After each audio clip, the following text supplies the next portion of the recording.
So, Mr. Richard, we have the phone number that ends in 1752. I'm talking about the number you supposedly contacted the defendant on. Yeah, you're the defendant, and it's the phone number that ends in 1752. No, that's an assumption and presumption. I'm not nobody's defendant. Under what law are you saying that I could? What charges? What are the charges? You're refusing to answer any questions. That's what you're saying? Because I just have questions. I didn't even answer. I didn't even ask the question. So how did you answer it? That's what I'm saying. Are you refusing to answer the questions? Why are you enforcing statutes if you took? What's up, guys? Today we're dealing with one of the most irritating sovereign citizens I've seen in a while.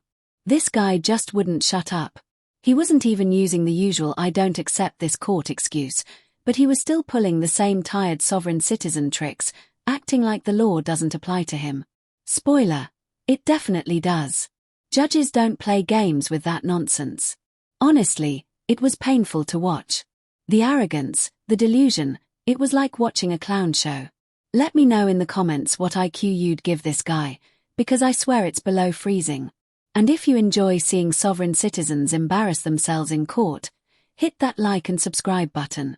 Let's jump in. Richard, if you could activate your audio and video so I know that you are hearing. Okay, thank you.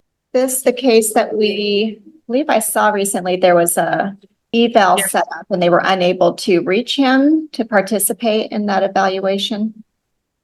That's my understanding, Your Honor. I saw that as well. I think the last time we were in court, counsel indicated that the meeting had been set up to do the evaluation and the date was discussed.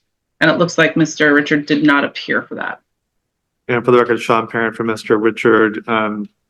Yes, unfortunately, that appears to be the case. I'm not sure why Mr. Richard didn't appear at the evaluation.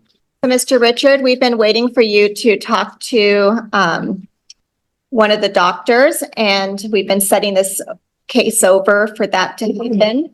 When you were here on April 8th, we discussed that you were scheduled for that appointment on April 24th.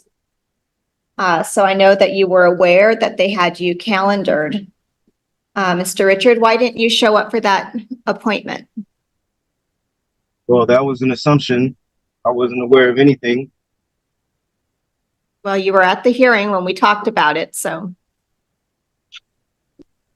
I don't recall. You participated on Zoom on April 8th, and we discussed that your evaluation was calendared for the 24th of April. Was there anything signed for confirmation?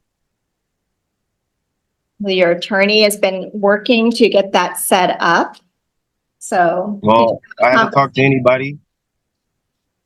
Mr. Parent, have you been in contact with Mr. Richard? Looks like my office, we tried to reach him to make sure that he appeared at the evaluation, but we are unsuccessful in reaching him. Do you have proof of that? Yes, I have my colleague's notes that we tried to get a hold of you. And what was the number? So, Mr. Richard, we have the phone number that ends in 1752. I'm talking about the number you supposedly contacted the defendant on. Yeah, you're the defendant, and it's the phone number that ends in 1752. No, that's an assumption and presumption. I'm not nobody's defendant. I'm authorized representative of that account.